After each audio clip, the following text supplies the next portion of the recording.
Been feeling a little bit nasty this week, but I'm trying to get all the rankings out to you guys during the week and on the site as well. So we're going through the top 30 wide receivers this week. Starting out with tier 1, we've got Puka Nacua at number 1 and Amon-Ra St. Brown at number 2. Now with Puka Nacua, two things can be true at once in this particular scenario. Number one, I think points are going to be hard to come by tonight in the Seattle versus the Los Angeles Rams game. Number two, though, I think Puka is going to get hyper-targeted into oblivion because there's no Devontae Adams. And Puka is such an excellent player. And Matt Stafford is playing at such a high level that I just ultimately feel like they're going to come down with either a touchdown or he'll get like 10 catches for 120 or 150 yards. Either way, this is just not a guy you want to bet against in your fantasy playoffs when everything is on the line right now. Amon-Ra St. Brown at number 2 versus the Pittsburgh Steelers. This matchup is excellent. If you've got this guy in the playoffs, you ride him because his next several matchups are awesome. And this is one of them. The Steelers can't cover a nosebleed, and I know that they did well against Tua, who, by the way, just got benched for Quinn Ewers. So yeah, I'm not really too worried about this matchup right here because all we've seen this year is the Steelers be awful in coverage, and Amon-Ra St. Brown is ripping teams apart right now. Jamar Chase is at 3, and Jackson Smith-Njigba is at number 4 to round out the tier. Now, Jamar Chase is in this really weird spot right now, I feel like, where if you looked at last week, he did kind of quietly well. Like, I honestly kind of looked back, and I was like, man, I didn't really realize he did that well in a game they didn't score any points. And I just kind of feel like there's just something deeper going on with this Joe Burrow stuff, and Jamar Chase finally had to be like, yeah, I kind of feel like I have to pick him up right now. It's just a really weird scenario. However, if you want to talk about teams in distress right now and that are a mess, I think Miami probably beats them out. And they're going to Miami in good weather to play the Dolphins. So ultimately, I like the matchup a lot for Jamar Chase to have another good week. And then Jackson Smith-Njigba. This is a statement ranking right here. It's not because JSN can't do it. We all know that JSN is a top-tier wide receiver in this league who could do it against anybody. However, when you're at a dependent position and your quarterback has one team that has historically owned him these last 2 seasons with Darnold being a good player, that's the Los Angeles Rams, and JSN's going to suffer from that. So I have a feeling we're going to see a very lower scoring game tonight, and points are going to be hard to come by. And Sam Darnold will once again have one of his worst days tonight, and JSN probably isn't the same guy that we've been accustomed to. So I think that no way, in any way, shape, or form, am I telling you to bench JSN? I'm just telling you, manage your expectations and try to seek ceiling in other parts of your lineup if he is in there. Dropping down to our next tier, we've got CeeDee Lamb at number 5 and Jameson Williams at number 6. So with CeeDee Lamb, I think these last 2 weeks have kind of separated CeeDee Lamb once again from Pickens. For a while, I think him and Pickens were back-to-back. Then I put Pickens above him, and then Pickens, it's just kind of in this weird spot right now where you feel like you can't trust the guy because of a mental thing. CeeDee Lamb, we know, is a pro's pro. And the guy's really cleaned up a lot of his drops. He's become the number 1 target by a mile again. The Chargers, though, not the easiest matchup. And I do think the Dallas Cowboys may be going down the tubes a little bit with their playoff hopes all but gone at this point. So I do kind of worry about the ceiling of CD, but I don't worry about the floor of him at this point being extra high. Jameson Williams at 6. Love the matchup, like I said, with Amon-Ra St. Brown. And all you have to do is look at when Dan Campbell took over the play calling duties, and Jameson Williams has been awesome and consistent in fantasy football. He had 1 goose egg, and that's only because 2 big plays got called back of his. That wasn't because he was uninvolved in the game script. Jameson Williams is a key part of this offense with Dan Campbell. Bottom line, end of story. So I'd rather take a wide receiver 2 on a team over a different wide receiver 1. And same thing with T. Higgins this week. We don't know if T is going to play, obviously, but if he does play, I like the matchup, and T's been a dog this year. So I think, in my opinion, it's going to be a bounce-back game for Burrow because I don't think he was, even though he's going through some things, I don't think that he, as a pro, can look at that and say, I'm okay with playing like that. T. Higgins being back in the lineup really opens up the entire offense for Burrow, and I think that T is a guy I would take, once again, over Drake London and Michael Wilson, who I both think are really good plays. Drake London, once again, we don't know if he plays. However, there's been some more optimism that he does play this week. He had a limited practice on Wednesday, so the chances of him playing, I would say, are about 50-50. And if he does play, this is where I would rank him. At Arizona, the matchup couldn't really be better. I mean, Arizona's defense is abysmal at this point, and they've quit as a team. So I think Drake London could have one of those monster games, but I've got to kind of mitigate the risk a little bit since he hasn't been around very much lately. And then Michael Wilson at number 9 versus Atlanta. Look, I was wrong last week. I mean, I had him outside my top 30 last week, and the guy was still solid. I mean, Michael Wilson is just... he's in this unique position to where they're never going to win a game. They could win this one against Atlanta, but they're usually not going to win games. And the only time they're going to give fantasy value is in garbage time. So it'll be kind of interesting to watch this one. That being said, I don't really think Atlanta's corners right now are playing good football. I think in theory they do have good corners, but Michael Wilson has just been a dog this year. So I hope Marvin doesn't play. He had a limited practice on Wednesday. Monitor this one because his ranking will change if Marvin does play. Now, dropping down to our next tier, we've got Nico Collins at number 10, and Mike Evans is at 11. So Nico Collins, this matchup couldn't be better. It's against the Las Vegas Raiders. The only concern you have here is when do they just completely go run first? Because the Raiders aren't going to be able to keep up with the Texans in this one. So that's the only concern is Nico's got this little window that he has to hit, and he's got to make some big plays, which usually you can count on and depend on with Nico Collins because he's a huge part of the passing game. But I will say that I would not be surprised if this is one of his worst games if they don't get it to him early because they won't need to get it to him late. Mike Evans at 11. At Carolina, the matchup is do or die for both teams. I want the best options, and Mike Evans has emerged as the best option in the Bucs passing game. It's really not close. Like, Emeka Egbuka is still getting a lot of targets. Godwin is not, and Mike Evans came back and immediately was the guy. Now, the only thing I'll say with Mike that has me concerned is every time he touched the ball, it was like he was grimacing over a new injury. And it's not funny. I'm laughing because it's like, we are at this point with Mike where you kind of have to factor in the age and the injuries this particular year and say to yourself, do I see him getting through a full game? Because although I have issues with it, I cannot rank him much lower than this because I think his upside is still right there with the top guys. Rashee Rice is at 12 and George Pickens lays at 13. So you can rank these guys really however you want to. My whole rationale with it, I think Rashee Rice is just going to get a bunch of targets still.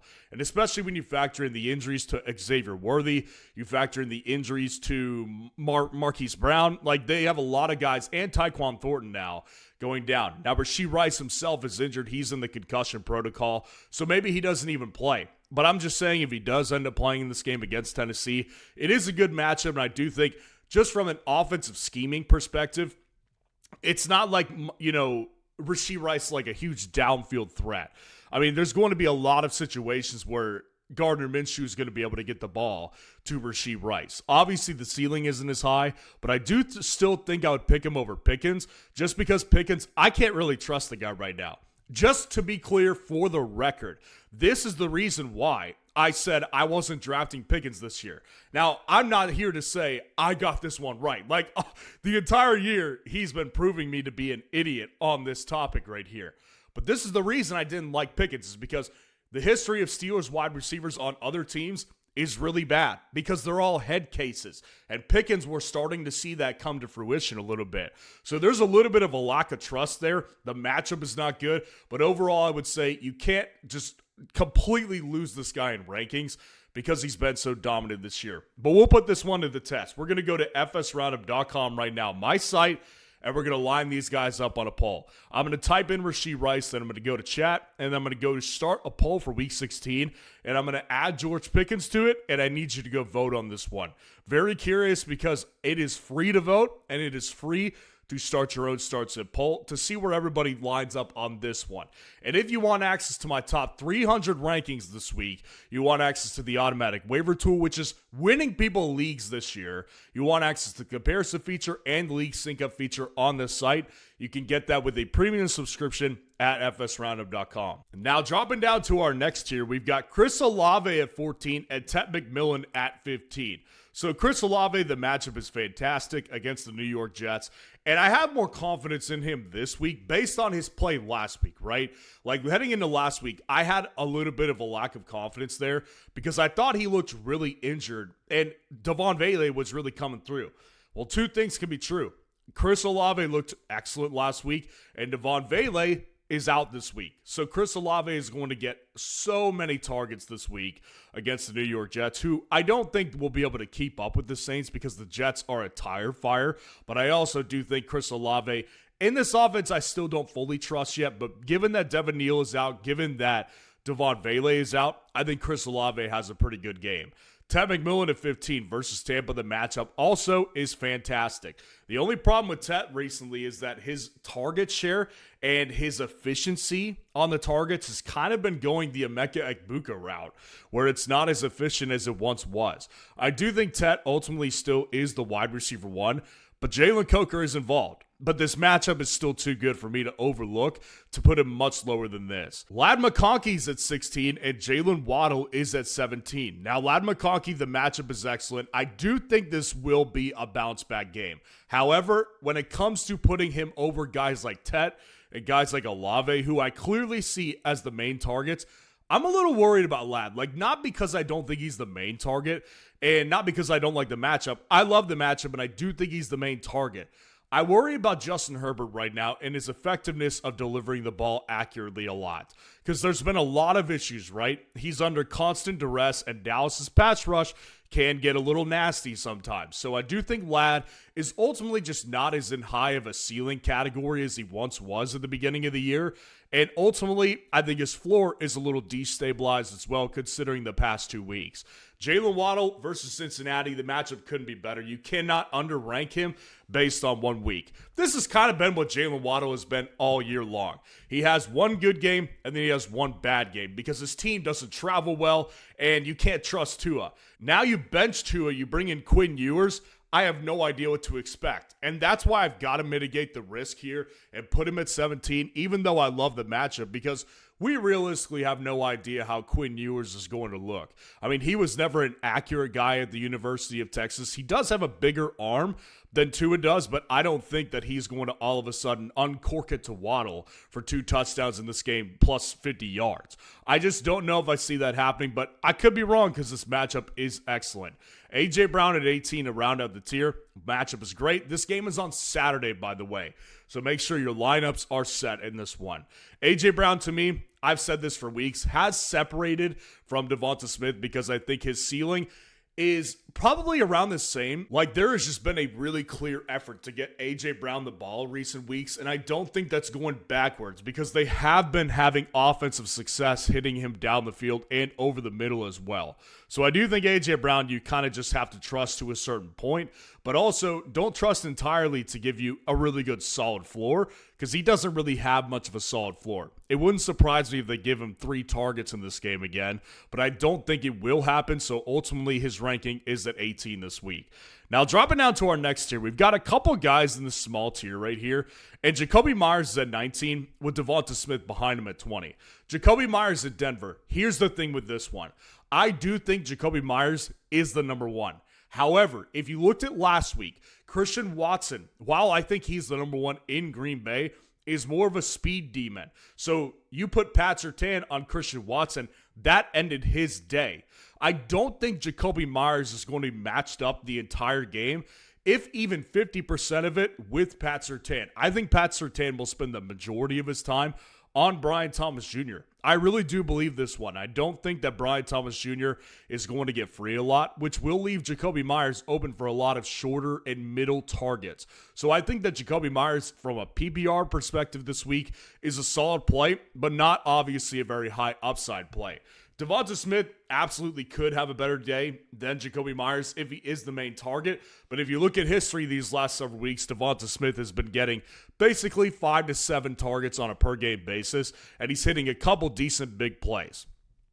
That's basically what it's been. So I don't think that Devonta Smith out of nowhere is going to out-target A.J. Brown, but I could be wrong. Once again, the Philadelphia wide receiver room is one that is very difficult to judge, and the matchup is very good for both of them. Courtland Sutton's at 21 to round out this small tier. Once again, I do think that this is a guy who could have a decent day, but the Jags defense, their secondary is the strong suit. Now, Bo Nix was very impressive to me last week. That was a tough matchup, and him and Sutton connected on several beautiful passes. So I do think it's clear that Sutton has become the number one. And Pat Bryant is coming back this week in all likelihood, which will minimize Troy Franklin's involvement in this offense. Hence, Courtland Sutton basically becomes the dominant number one again. So I do think from that perspective, I'd rather have Courtland Sutton over guys in the next tier to drop down to that. Terry McLaurin at 22 and DK at 23. I think Terry's matchup's really tough. However, Terry's been excellent on his work. Like, he has been super efficient with Jaden Daniels or with Marcus Mariota. Obviously, you've got Mariota, and this is a tough matchup. Like I said, he'll be seeing a lot of Quinyon Mitchell. I would imagine he'll see some of Cooper DeJean if they line him up in the slot, which is usually not his game. But ultimately, I do think that Terry is always a threat for a big play, and he is their main target at any point in the field. So Terry's going to get the ball. It just comes down to if he scores on a big play, which I think the chances are lower this week. But ultimately, I think his ceiling is still really high, while his floor is actually really good as well. DK Metcalf at 23, going to Detroit to play the Lions. This matchup is awesome. But in theory, guys, here's the problem with DK is that actually, if you look at it, he's done pretty well these last several weeks. Like, I've heard that he's had a great several weeks of practice, and Aaron Rodgers has been trying to get him the ball more lately. However, isn't the hallmark of Arthur Smith to just not utilize one of your best players? I mean, this is really what it comes down to, is that this offense, their philosophy is so backwards and out of touch that DK Metcalf is very similar to a guy like Zay Flowers, where it's like, yeah, he's the best wide receiver talent on the team, but you know what? We're going to actually not go to him this week because you think we are, and we're going to outsmart you, but we're really outsmarting ourselves. That's the Steelers' philosophy, and you've seen it time and time again. So DK Metcalf, I love the matchup, but I don't trust the situation with Arthur Smith and just with the Pittsburgh Steelers as a whole team.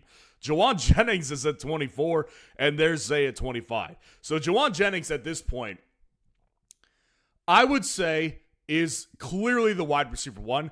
Ricky Pearsall was involved last week. Of course, he gets injured again.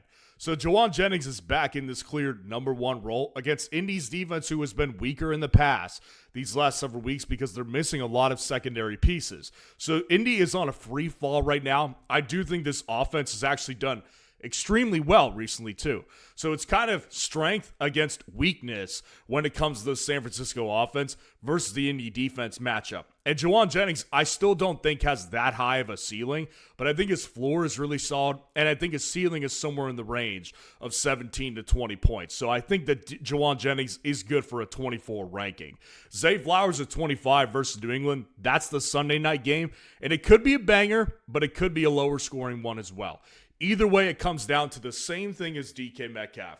This is a guy who is clearly their best wide receiver, and he does have 20-plus point upside in him. Now, he's not usually going to hit it, and that's the tricky part, is that there's this carrot that's always being dangled in front of your face that basically says, Zay Flowers, I can get you 25, but I'm probably not going to do it, so I'm going to yank this carrot away from you.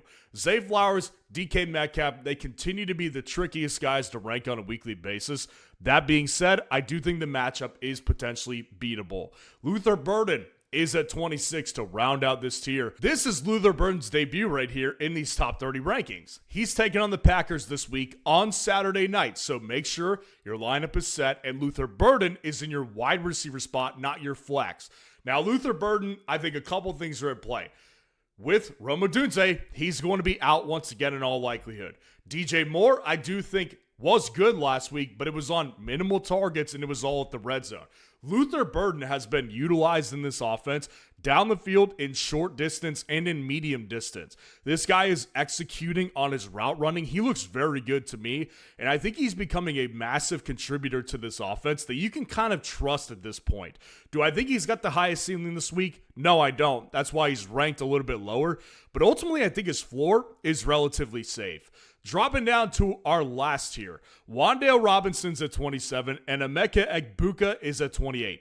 Full disclosure, I've been getting a lot of questions about my Wan'Dale rankings recently. If it was a better matchup, he would be ranked higher. But we've seen time and time again these last several weeks.